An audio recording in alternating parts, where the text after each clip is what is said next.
They said he was resisting. They said he matched the description. They said he was processed, booked, and held for questioning. But there was no mugshot, no arrest record, no paperwork. And yet, somehow, 23-year-old Tyrese Holloway was found dead in a holding cell 48 hours later. When his mother showed up to pick him up from the station, they told her he was never there. It would take 6 months, a public protest, and a secret body cam leak for the truth to even begin to come out. This is the story of a man who was erased while still breathing, and the system that tried to bury him. August 3rd, 2019, East Bridge, Arkansas. Tyrese Holloway left his apartment around 8:15 p.m. to walk to his cousin Marcus's place. It was a short walk, 10 blocks max. He never made it. By 9:20 p.m., Marcus called his phone. No answer. 9:45, Marcus got worried. Tyrese was never late. By 10:30, his phone went straight to voicemail. The next morning, Tyrence's mom, Valerie, reported him missing. The desk officer at Eastbridge PD shrugged. "He's an adult. Give it a day." She did. Nothing changed. By day 2, she called hospitals. Nothing. By day 3, she showed up at the station. Still nothing. Then, on day 4, a private call came through. A friend who worked at the coroner's office. "You need to come in, now." It started with a protest. Then came the posters. Then came the silence. Valerie stood outside City Hall every Friday with one sign. "Where's the tape?" 6 months passed. Then one night, a man in a hood left a flash drive inside her mailbox. No note, just one file. East Sea Cells 0804 leak.mp4. She played it on an old laptop. No sound, just grainy black and white. 1:17 a.m. Tyrese has walked down a hallway, hands cuffed, shirt ripped. 1:20 a.m.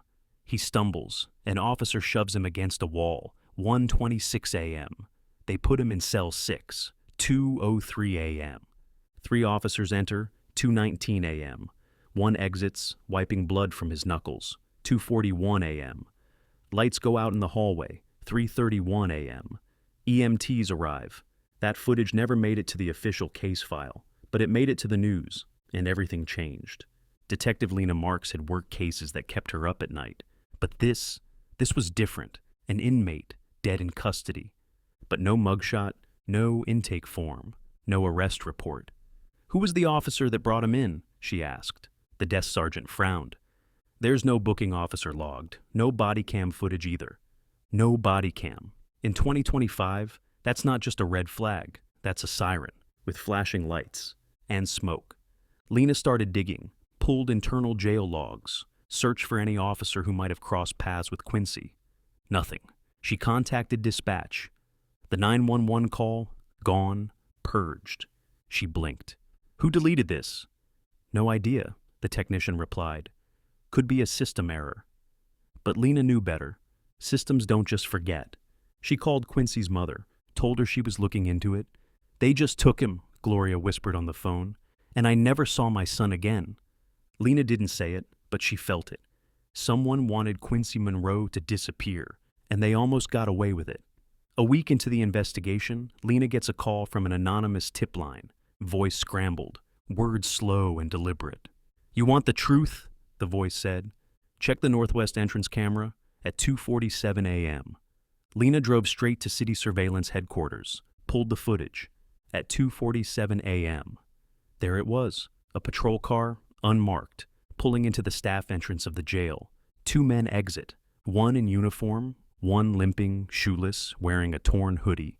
Quincy. No handcuffs, no radio call, no lights, no booking. He's ushered through the back door. Then nothing. That was the last moment Quincy Monroe was seen alive. The timestamp was clear. The officers, not. Faces obscured by hoodies, caps. The license plate, missing. Lena called the precinct. No one logged a transfer that night, they said. So who brought Quincy in? And what happened after? Lena started pressing harder, interviewing night shift guards. At first, silence. Then one guard cracked. He leaned in, whispered, "We were told not to talk about that kid." "By who?" He hesitated. "Lieutenant Sam Rivers." Lena felt her stomach turn. Sam Rivers, a 25-year veteran, decorated, connected, untouchable. A man known for cleaning up the streets with a heavy hand. The same man who'd once been investigated for brutality, charges that vanished. Lena filed a formal request for Rivers' duty roster that night. It came back blank. No activity logged. So, she subpoenaed his phone records. At 2:51 a.m., just minutes after Quincy entered the jail, Rivers made a call to the mayor's office. Lena didn't know what scared her more, the possibility of a rogue cop, or an entire system that helped him vanish a young black man. A week later, a thumb drive arrived on Lena Marks's desk. No note, no envelope, just the drive. She plugged it into a secure terminal. Inside, one file. Intake cam B 2.move. Lena hit play. A dim hallway. No audio. Quincy Monroe stumbles into frame. He's barefoot, bloody lip, eyes wide. Two officers shove him toward a holding cell. One of them, Lieutenant Sam Rivers. Another officer follows with a clipboard. Time code 3:03 a.m. Quincy tries to speak. Rivers shoves him again. The door slams. The video ends. No timestamp after that. No camera feed from the cell itself. But Lena saw enough. She took the footage straight to Internal Affairs. IA launched a quiet inquiry, the kind that's more paperwork than justice. But Lena had a copy, and she wasn't about to let it die in a file cabinet. She sent it to Quincy's mother. She sent it to the press. She sent it to anyone who'd listen. And that's when the dam broke. By 9 a.m. the next morning, the footage was everywhere. The justice for Quincy. He wasn't a suspect. He was a victim. News anchors played it on repeat. Talk shows screamed about it. Police tried damage control. The footage is under investigation. Procedures were followed, but no one was buying it. A whistleblower from inside the jail came forward anonymously. He claimed Quincy was denied medical attention, claimed he heard him begging for water, claimed he saw Lieutenant Rivers destroy paperwork. Internal Affairs froze. The mayor issued a statement, but refused to name names. Then another leak. Quincy's intake form, shredded and dumped in a restricted trash bin. Lena recovered it from security logs, half burnt, but readable. The signature at the bottom, St. Rivers. It was over, except it wasn't.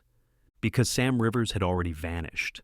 Protests filled the streets, not just in Quincy's neighborhood, but citywide. Candles on the jail steps, chants of "say his name," placards reading "he died for nothing" and "who's next." The city called it a tragedy. The police union called it media hysteria. But people weren't buying that anymore. Lena Marks stood beside Gloria Monroe at a press conference. Gloria held her son's torn hoodie. No tears left, just rage. "This wasn't an accident," she said. "This was a system that thinks some lives don't matter." The crowd was silent, then applause, then screams. That night, the mayor called for an independent investigation. The Department of Justice stepped in. And for the first time in city history, a police lieutenant was indicted for murder. By spring, the case had a name: The People versus Samuel Rivers. But it never made it to trial. A week before jury selection, Rivers took a plea deal: voluntary manslaughter, tampering with evidence, abuse of official capacity. 15 years. Quincy's family didn't get to speak in court. There was no cross-examination, no public testimony, no full list of everyone who stayed silent. Rivers never explained what happened in cell B2, never admitted what pushed him to kill a man who hadn't even been charged.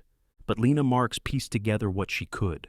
Quincy had argued with Rivers at the intake desk, demanded to know why he was being held. Rivers didn't like being questioned, especially not by a young black man with a mouth and no fear. The intake cam shut off minutes later. Quincy's body was found 4 hours after that. The coroner's report listed blunt force trauma and asphyxiation. The autopsy was rushed, but the bruises told their own story. So did the silence. Even with Rivers behind bars, the city didn't rest easy. There were whispers of more intake tapes, destroyed. Other detainees, bruised and silenced. A civil lawsuit uncovered emails from jail administrators. One said, "If we start digging through old logs, we're going to have a real problem." Another, "This one's already blown up. Just make sure the cameras work next time." Public trust evaporated. People weren't just angry, they were scared. How many Quincy Monroes were there? How many didn't get Alina marks? The jail rebranded, new leadership, new logo, same walls. The mayor promised reform, but protesters weren't moved by promises anymore. A new chant echoed every night. He walked in breathing. He never walked out. June 6th, the anniversary. Gloria Monroe stood in front of the rebuilt intake doors, now glass, transparent. She wore the same necklace Quincy gave her on his last birthday. Around her, flowers, candles, press, and dozens of faces, some familiar, some not. Lena Marks published her final report. It wasn't just about Quincy. It listed 5 other detainees whose intake records were lost. 3 had unexplained injuries. 1 had died in the infirmary. Only Quincy made headlines. Gloria stepped to the mic. I'm here because I'm still his mother, even now, even when the cameras go away. I won't forget him. I won't forgive the silence, and I won't stop until every parent knows what I had to find out the hard way, that a system built without justice won't give it to you. A pause, then applause. Later that evening, Lena uploaded a video to Quincy's old channel. It was just his face, smiling, laughing. His last video before he disappeared. The caption read, "He was more than a file, more than a case, more than a hashtag." Then, "Justice for Quincy." This was about a city that looked the other way, a name that nearly vanished, and a truth that almost stayed buried. Quincy Monroe wasn't resisting arrest. He was resisting erasure, and in the end, he made sure the world saw what really happened. Even if it took a year, even if it cost his life,